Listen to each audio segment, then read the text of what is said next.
بالله من الشيطان الرجيم. بسم الله الرحمن الرحيم. الحمد لله رب العالمين حمدا كثيرا طيبا مباركا فيه، وصلى الله وسلم وبارك على سيدنا محمد واله. اما بعد، اذا احباب الكرام، ما زلنا مع سوره المطففين، وتوقفنا في الاسبوع الماضي عند الايه السادسه عشر، والحديث عن الفجار، كتاب الفجار في سجين. ما زال التفصيل في سورة وارد إلى أن قال سبحانه وتعالى: ثم إنهم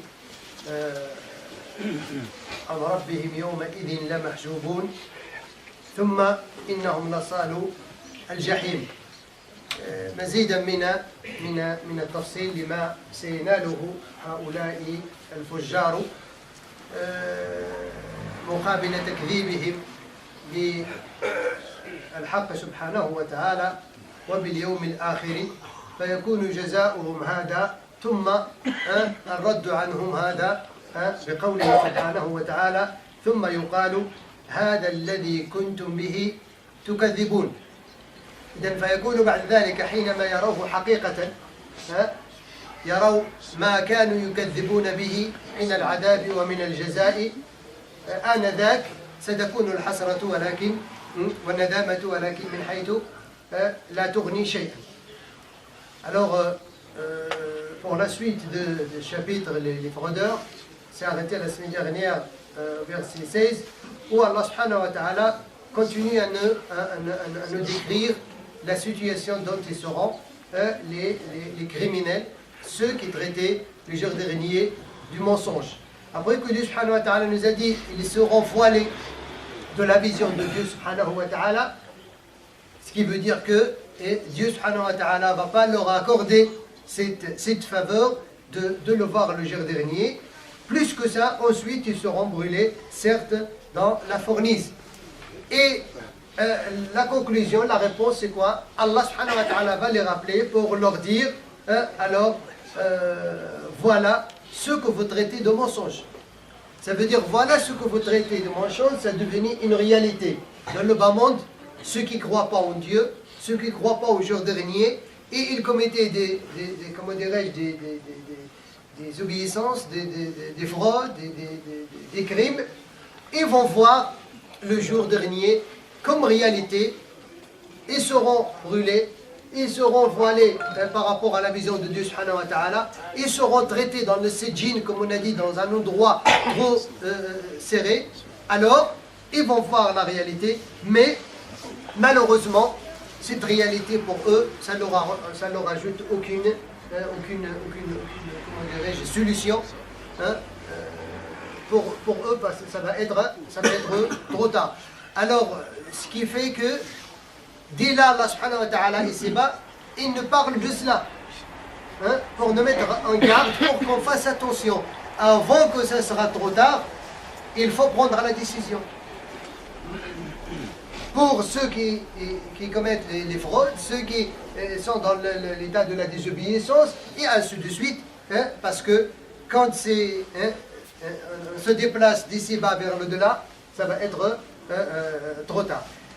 ثم بعد ذلك الله سبحانه وتعالى ينتقل إلى الجانب الآخر. دائما نجد التقابل بين الترغيب والترهيب في القرآن الكريم. On trouve toujours ce style coranique où Dieu subhanahu wa ta'ala parle d'eux, il met en garde en même temps, et en même temps aussi Allah subhanahu wa ta'ala encourage, parle de ceux qui seront dans une bonne situation, toujours grâce à la miséricorde de Dieu subhanahu wa ta'ala premièrement, et aussi de ce qu'ils ont œuvré comme bonnes œuvres ici-bas monde. Et Dieu subhanahu wa ta'ala nous parle de eux: Kalla inna kitaba al-abrari la fi na'im. Kalla, ça veut dire en répondant toujours à ceux qui traitaient le jour dernier des mensonges, mais non, c'est pas ce que vous croyez, car le livre des pieux, des bienfaisants, il sera dans l'iliyin, ça veut dire dans l'endroit le plus haut. وهنا تقابل ما دام ذكر الله سبحانه وتعالى كتاب الفجار في سجين le plus bas, إذن كتاب الأبرار il sera dans l'opposé, dans le plus haut. وهنا نفس الأمر. العلماء قالوا بأنه فيها معنيين: يا إما أن المقصود بها أن الأبرار هم في عليين، يعني جزاء لما فعلوه وتوابا لما فعلوه من الأعمال التي ستورثهم هذا المكان، أو أن كتابهم اليوم يكتب في عليين، كل ما فعلوه لا يليق به إلا أن يكون يعني في عليين.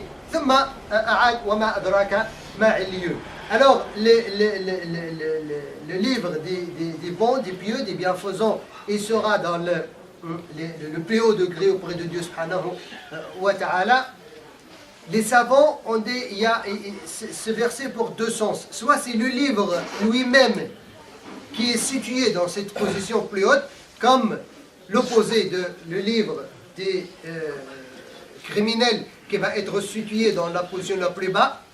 Alors celui des gens du bien, il sera dans le plus haut. Ou bien c'est eux-mêmes, les bons, les bienfaisants, c'est eux-mêmes, ils vont rejoindre le niveau de leur livre. Ils vont le recevoir dans cet état, en étant dans la bonne position la plus haute auprès de Dieu subhanahu wa ta'ala. Et Dieu nous pose la question, qui te dira, Mohammed, la position la plus haute auprès de Dieu? Ça veut dire quoi? لذلك الله سبحانه وتعالى ذكر يعني بعض الإشارات فيها. كتاب مرقوم aussi c'est un livre qui est noté, qui est cacheté, et il a bien noté toutes les bonnes œuvres que les gens du bon ils ont fait. Et puis يشهده المقربون. يشهده المقربون وهذه ليست ميزة للفجار.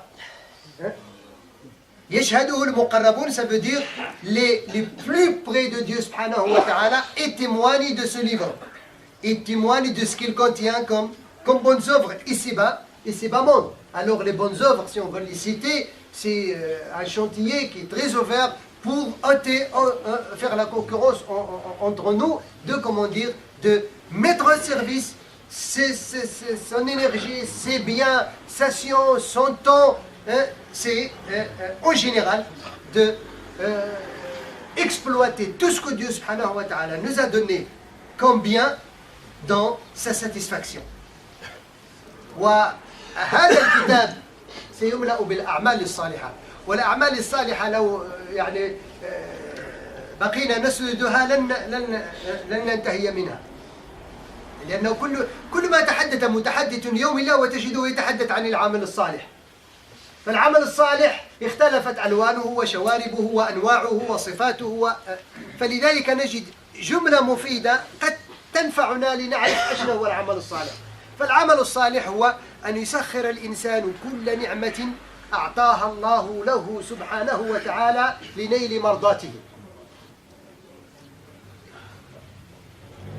جملة تفيدنا في العمل الصالح. العمل الصالح هو أن يسخر الإنسان كل نعمة أنعم الله بها عليه لنيل مرضاته. إنسان عنده الصحة يسخرها في مرضاة الله، عنده العلم يسخره في مرضاة الله، عنده المال يسخره في مرضاة الله، عنده الوقت يسخره في مرضاة الله. ما أنعم الله به عليك ابتغي في تسخيره في الدنيا وجه الله. هذا هو العمل الصالح.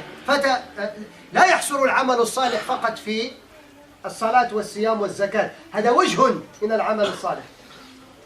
لذلك الحق سبحانه وتعالى يعطينا نماذج في القرآن الكريم ليبين لنا تنوع العمل الصالح، أن الإنسان كيف ما كان لا بد أن يجد بابا مفتوح أمامه ليعمل العمل الصالح. ذلك يقول الله سبحانه وتعالى في سورة البقرة: ليس البر أن تولوا وجوهكم قبل المشرق والمغرب. إذا لا تعتقدوا أن البر، أن العمل الصالح هو فقط الصلاة، أن تولوا وجوهكم قبل المشرق والمغرب، ولكن البر من آمن بالله واليوم الآخر والملائكة والكتاب والنبيين ثم وآتى المال على حبه ذوي القربى واليتامى والمساكين وابن السبيل والسائلين وفي الرقاب وأقام الصلاة وآتى الزكاة والموفون بعهدهم إذا عاهدوا والصابرين في البأساء والضراء وحين البأس أولئك الذين صدقوا وأولئك هم المتقون. فجمع الله سبحانه وتعالى الأنواع الثلاثة في هذا، جمع ما يتعلق بين الإنسان وربه من الصلاة، وما يتعلق بين الإنسان والعباد من الصدقة والزكاة الوفاء بالعهد والصبر، وكذلك ما يتعلق بعمارة هذه الدنيا.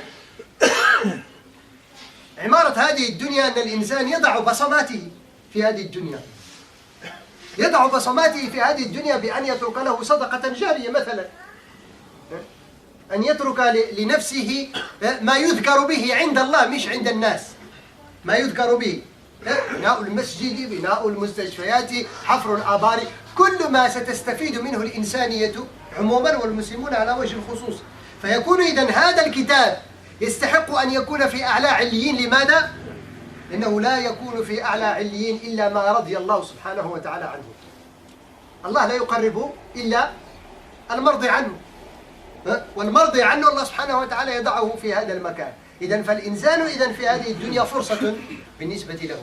Alors en bref, quand Dieu subhanahu wa ta'ala nous parlait de le livre, ou bien les gens, les bons, les bienfaisants, ils seront dans un lieu au plus haut auprès de Dieu, au point que les plus proches près de Dieu ils vont témoigner de cela. Ça veut dire que Allah a ouvert une porte très importante. Que comment on peut aujourd'hui définir les bonnes œuvres, al-amal salih? On ne peut pas, parce que Dieu subhanahu wa ta'ala nous a ouvert maintes portes pour qu'on puisse accéder, pour nous faciliter. Tout le monde doit participer. C'est pour ça qu'il ne faut pas comprendre que l'amal salih, seulement je fais ma prière, le jeûne, le pèlerinage, et c'est bon. Non, pas du tout. Pour ça, certains disent que l'amal salih, c'est quoi? C'est le fait d'utiliser toute grâce que Dieu subhanahu wa ta'ala nous a confiée dans sa satisfaction. Celui qui a la richesse, celui qui a du temps, celui qui a l'énergie, celui qui a la science, celui qui a du bien, celui qui a ses idées, tout le monde, Dieu subhanahu wa ta'ala lui ouvre une porte. Je t'ai donné une grâce, je veux que cette grâce soit dépensée dans ma satisfaction. Et c'est comme ça, les œuvres sont multipliées. Pour que Dieu subhanahu wa ta'ala, aussi dans le chapitre Al-Baqarah, Allah nous parle. Il ne faut pas croire que la bienfaisance, le bir, c'est seulement de faire la prière. C'est de se mettre vers l'Orient, ou là où le soleil se lève, ou là le soleil se couche pendant la prière. Mais plutôt c'est plus grand que cela. La bienfaisance, c'est de croire en Dieu, ses anges, ses livres, ses messagers et le jour dernier, et aussi donner du bien malgré la mort qu'on prête à ses biens. On aime le bien, mais le vrai, la vraie amour du bien, c'est quoi? C'est pas de les dépenser dans son propre ego. C'est de laisser ses biens comme un témoignage auprès de Dieu le jour dernier. C'est de les penser dans la satisfaction de Dieu au lieu dans sa propre ego. C'est celui-là qui aime ses biens. Celui qui aime vraiment ses biens, il prend ce qu'il se fait pour survivre, mais il participe aussi à satisfaire Dieu avec ses biens. Dès qu'il y a une occasion pour satisfaire Dieu, Bismillah, je suis là.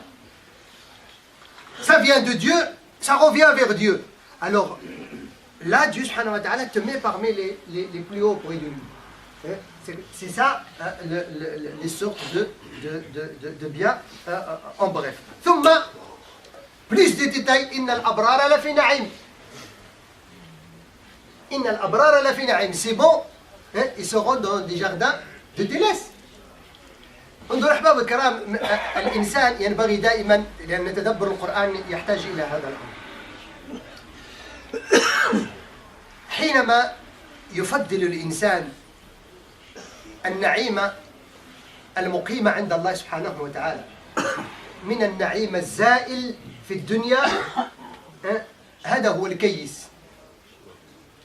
لان الانسان حينما ينظر فقط ويصرف نعم الله في عيش نعيم الآخرة، قد يفوته نعيم، لذلك الله يحدثنا بهذا النعيم. بمعنى كيف ما كان الحال فنعيم الدنيا زائل، مهما عاش الإنسان نعيم الدنيا فهو زائل. إذن فمن باب الأولى أن يشتري الإنسان بنعيم الدنيا نعيم الآخرة المقيم. ذلك يحدثنا عن النعيم. فتجد من الناس الأمثلة من صحابة رسول الله صلى الله عليه وسلم من فضلوا من اشتروا نعيم الآخرة بنعيم الدنيا كأبي بكر وعمر وعثمان وعمرو بن عوف وأبو طلحة نماذج كان من الممكن أن يتنعموا في الدنيا بأموالهم. نماذج نموذج واحد أو ربما اثنين. عثمان بن عفان رضي الله عنه حينما كانت الأمة في خصص كانت له قافلة جاءت من الشام وإبل محملة بالزرع والدقيق والشعير والخيرات، مئات من الإبل، وكان تاجرا عثمان بن عفان. فلما دخلت المدينة القافلة جاء التجار كبار التجار يقولون قبل أن تدخل إلى السوق نحن سنربحك، سنعطيك ربح في هذه التجارة. قال كم تعطوني؟ قال نعطيك بكل درهم درهمين، بكل درهم رأس مال نعطيك درهمين الربح. قال هناك من أعطاني أكثر، ويزدادون عليه حتى جاء أغنى التجار في المدينة قال أعطيك بكل درهم 9 دراهم، يعني أغنى واحد يمكن. قال هناك من أعطاني أكثر. قال ليس في المدينة رجل غني يمكن أن يعطيك أكثر من هذا. قال ربي أعطاني أكثر بكل درهم 10 هي لفقراء المسلمين. المسلمون في خصص في حاجة، وهذا كان بأولى أن يصبح بعد أن كان مليونير ملياردير، ولكن على ماذا؟ على ظهر خصص الأمة. كان بالإمكان أن يمتع نفسه، أليس كذلك؟ أبو طلحة نموذج ثاني الأنصاري كان من أغنى الناس. لما أنزل الله سبحانه وتعالى سورة التوبة لن تنالوا البر حتى تنفقوا مما تحبون، الله يقول لن تنالوا البر إن كتاب الأبرار لفي نعيم. انظروا إلى اللفظ كيف الله لن تنالوا البر حتى تنفقوا مما تحبون. جاء أبو طلحة النبي صلى الله عليه وسلم قال يا رسول الله إن الله يقول لن تنالوا البر حتى تنفقوا مما تحبون. قال نعم. قال وأنت تعلم يا رسول الله أن أغلى ما أملكه بيرحاء. بيرحاء هذه فيرما بعد الروايات فيها 600 نخلة، هذه أغلى ما أملك. غني من الأنصار عنده فيرما فيها 600 نخلة، وربنا يقول لن تنالوا البر حتى تنفقوا مما تحبون. قال نعم. إذن قال يا رسول الله هي في سبيل الله، هذا ما أحب، ما عندي شيء، عندي بعض الأمور الأخرى، ولكن أغلى ما عندي هو بيرحاء، وكان فيها ماء عذب كان النبي يدخلها ويشرب من مائها العذب وفي يعني عينها ويغسل رجليه الشريفتين فيها وكذا، فكانت أغلى ما يملك. فقال يا رسول الله ما دام أن الله يحب منا أن نعطيه ما نحب وننال البر الذي هو أعلى الدرجات، فهذه فهذا المال في سبيل الله. إذن هؤلاء النماذج الذين اشتروا النعيم المقيم بالنعيم الزائل. إن الأبرار لفي نعيم. En bref, quand Dieu subhanahu wa ta'ala nous dit que les bons, les bienfaisants, ceux qui ont atteint la bienfaisance, ils seront dans un degré le plus haut et ils seront dans des délices, des jardins des délices. Ici, il faut qu'on soit malin pour qu'on puisse méditer le livre de Dieu subhanahu wa ta'ala et ce message, qu'est-ce qu'il veut nous dire. Ici, il parle de délices. La plupart de nous aujourd'hui, ils courent pour réaliser son délice, pour vivre le confort total. Et même s'il court jour et nuit, quel que soit le cas, son confort arrive un jour à son terme. Il va vivre le confort qu'il veut. Une simple maladie, un mot de tête, ça te gâche tout. Ici-bas. Un petit conflit, ça te gâche tout ton délaisse. Alors Dieu te dit, non, tant que je t'ai donné de quoi acheter les délaisses de l'au-delà, n'hésite pas. Prends ce qui te se fait ici-bas et achète le délaisse éternel. Et ici, les compagnons du prophète sallallahu alayhi wa sallam ont donné des exemples excellents. J'ai donné 2 exemples pour seulement rapprocher un petit peu l'image de ceux qui ont acheté par la grâce de Dieu ce que Dieu leur a donné comme grâce, le délaisse éternel. et ils ont détourné le dos au délice ici-bas, malgré qu'ils n'ont pas été dans la pauvreté, mais ils ont seulement pris ce qui leur suffit pour survivre ici-bas. Uthman ibn Affan, il était un grand commerçant. À un certain moment, la communauté est dans comment dirais-je, une situation délicate. Il y a la pauvreté, la sécheresse et ainsi de suite. Uthman ibn Affan, il a reçu sa caravane qui est revenue de Cham, de Damas. Cette époque-là, il y a entre la Mecque et le Cham, il y a le commerce. Une centaine de chameaux, qui portent du blé, de l'orge, de la farine, de tout ce que vous voulez. Et les commerçants, comment dirais-je, ça veut dire leur salive. Et ils sont venus dire, avant que Uthman rentre au marché, ils ont dit, voilà, avant que tu rentres au marché, on est capable de te donner, de te faire bénéficier d'un gain. C'est quoi? Ils ont dit, chaque dirham, on te donne 2. Chaque dirham, donc capital où tu as acheté cela, on va te faire gagner 2 dirhams. Ils ont dit, j'ai déjà reçu plus. 3, 4, 5, 6, 9, jusqu'à 9, ça veut dire le dernier, le milliardaire de son époque, c'est lui qui est capable de faire bénéficier Uthman ibn Affan 9 dirhams par chaque dirham.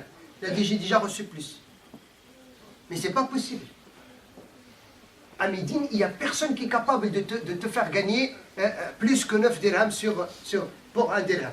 Il a dit, Dieu m'a fait bénéficier de chaque dirham 10.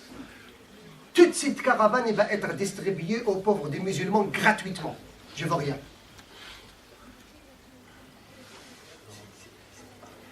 Mais lui, qu'est-ce qu'il a acheté? Il a acheté la satisfaction de Dieu pour nourrir ces ventres qui sont vides, pour faire sortir la communauté. Ce n'est pas de donner l'occasion aux riches de s'enrichir beaucoup plus. C'est là, quand tu achètes la satisfaction de Dieu avec ce que Dieu t'a donné. Abu Talha al-Ansari aussi, c'est un parmi les riches de l'Ansari, il a des fermes. Et parmi la ferme la plus grande et la plus importante pour lui, il s'appelle Bayrouha. Quand il a entendu le verset où Dieu subhanahu wa ta'ala dit « Vous n'atteindrez jamais la beauté de la foi, la bienfaisance, tant que vous ne donnez pas de ce que vous aimez. » Dieu, il veut qu'on donne ce qu'on aime pour qu'on puisse atteindre auprès de lui le niveau le plus haut.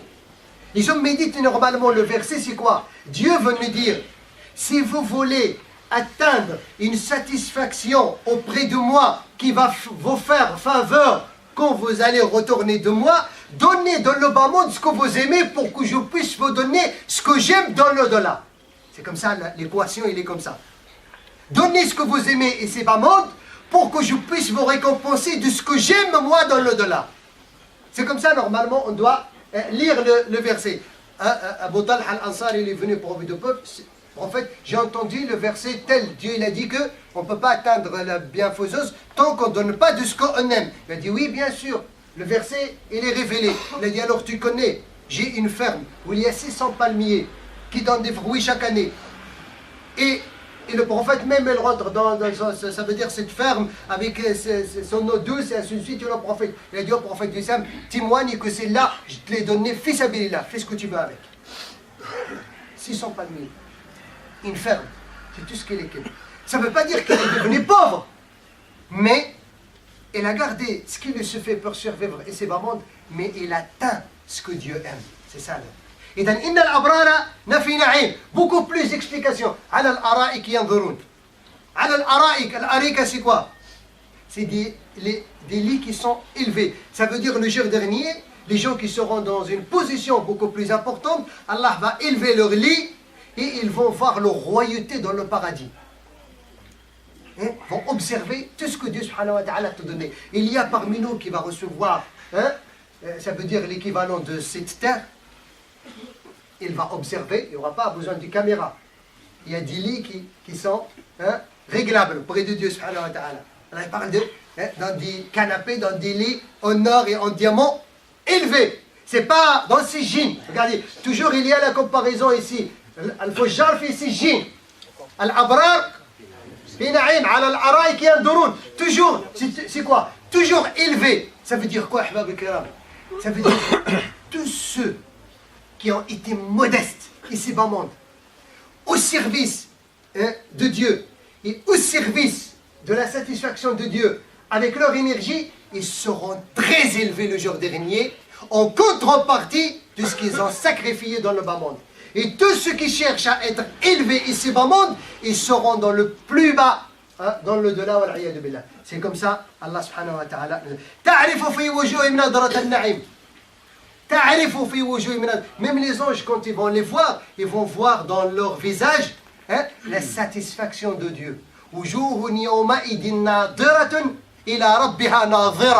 Deux nadira qui ne sont pas pareils. La première, nadira, son bâton sur Dan. La deuxième avec un bâton sur Dan. La première, nadira, min al-nudra, min al-jamal. Tu vois leurs visages, ils sont lumineux.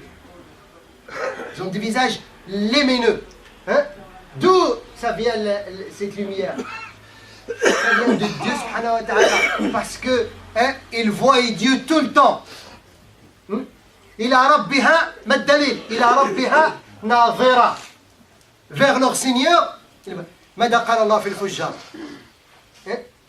إنهم عن ربهم يومئذ لمحجوبون.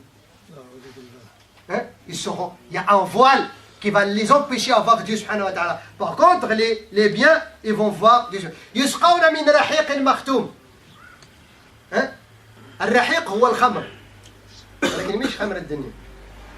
المختوم المسدود الذي لم يتناوله أحد قبل ذلك. يسقون من رحيق. Leur source, il sera parmi les sources, il sera du vin, mais le vin qui ne rend pas ivre. Un vin qui est doux, qui est réservé pour eux. Khitamuhu misk. Ça veut dire il a l'odeur de l'misk. وفي ذلك فليتنافس المتنافسون. Voilà l'appel de Dieu. Et dans cela où les concurrents ils devaient travailler. At-tanafus, c'est là. At-tanafus, c'est quand quelqu'un dit voilà, je veux donner comme on met l'euro, l'autre il va donner 1500, l'autre il va donner 4000. C'est comme ça. Allah nous appelle là, faites-en la concurrence pour que vous pouvez avoir ce niveau auprès de Dieu subhanahu wa ta'ala. Wa mizajuhu min tasnim. Mizajuhu, c'est ce vin est mélangé avec tasnim. التسنيم هو العين.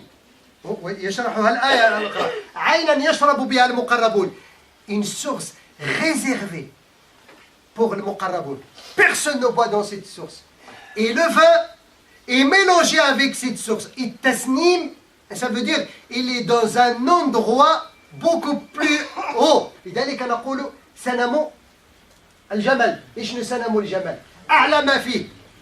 Ça veut dire cette source sort dans un endroit au plus haut près de Dieu subhanahu wa ta'ala. Personne ne connaît où et comment. Mais tellement qu'elle est douce, elle est mélangée avec, comment dirais-je, le vin que Dieu subhanahu wa ta'ala a appelé al-rahiq. Tout cela pour leur faire vivre une vie de bonheur. Inna alladhina ajramu kanu min alladhina amanu yadhakun. Pour qu'on puisse finir quelques versets. Après Allah subhanahu wa ta'ala a fini pour nous parler de l'état du croyant avec les mécréants, avec les pervers. Inna alladhina ajramu kanu min alladhina amanu yadhakun. Dans le bas monde, les pervers, les mécréants, ils se moquaient des croyants. Ils jeûnaient le ramadan, ils font la grève de faim. Regarde celui-là, il donne ses biens comme ça.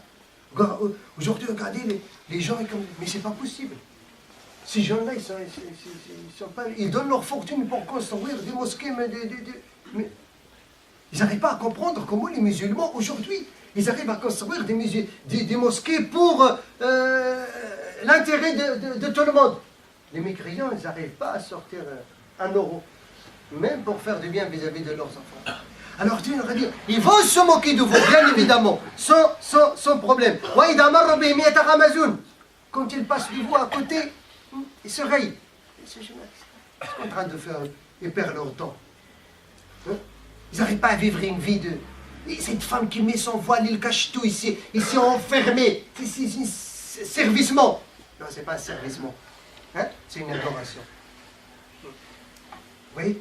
Mais même pas, comment dirais-je, pendant une fête, un petit verre comme ça pour se bouillir un petit peu. Non. Ça, Ça c'est l'adoration. وإذا انقلبوا إلى أهلهم انقلبوا فاكهين. Quand les pervers ils reviennent chez eux, ils reviennent contents de leur état, de leur richesse, de leur bien. وإذا رأهم قالوا إن هؤلاء لضالون. Quand tu le vois, les croyants disent ces gens-là ils sont égarés. Ils connaissent rien dans la vie. Ces gens-là ils profitent pas de leur vie. Ces gens-là ils sont fermés de cette religion qui les a mis dans une bouteille, ils n'en profitent pas de la vie, que la vie est belle comme ils disent. Mais Allah subhanahu wa ta'ala dit, ne vous inquiétez pas, il vous prépare quelque chose. Par contre, Allah il a envoyé personne pour qu'il soit garde-corps sur quelqu'un d'autre, pour qu'il le voie. Et le jour dernier,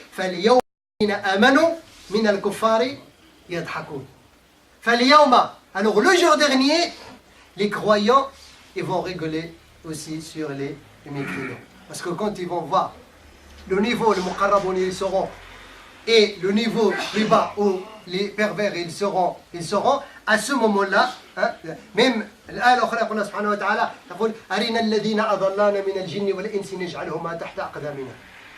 Seigneur, تعرفون أن يوم القيامة quand quelqu'un de nous, Inch'Allah, il sera au paradis et il sera opprimé aux victimes de quelqu'un, un homme musulman qui l'a opprimé, qui l'a rayé, qui se moquait de lui, le jour dernier, tu as le droit de demander à Dieu, Seigneur, montre-moi la place de tel, parce qu'il se moquait de moi dans le bas monde par rapport à mon croyance. Et Allah subhanahu wa ta'ala enlève les voiles et tu le vois au fond de l'enfer. À ce moment-là, tu le rappelles. Tu te rappelles quand tu te moques de moi quand je fais le ramadan à Paris? Alors maintenant, qu'est-ce que tu en penses? Tu as trouvé ce que Dieu subhanahu wa ta'ala nous a promis, vérité? ذلك Allah subhanahu wa ta'ala يقول ثم على الأرائك ينظرون. Tout ça sur toujours leur lit et ils regardent ça. هل توب الكفار ما كانوا يفعلون? Est-ce que les mécréants, ils ont eu استعملوا هنا توبة؟ Normalement لا يستعمل التواب إلا في الجزاء الحسن. من باب فبشرهم بعذاب أليم. Comme on avait dit. On dit normalement في العربية لا نقول التواب في العقاب. الجزاء في العقاب. لذلك هل توب الكفار؟ Est-ce qu'ils ont la bonne récompense de leur mécréance? Il n'y a pas de bonne récompense de la mécréance pour se moquer d'eux comme ils se moquaient des croyants le jour dernier. وهكذا نكون قد أنهينا سورة المطففين. نسأل الله تعالى أن يجعلنا في أعلى عليين ونسأل سبحانه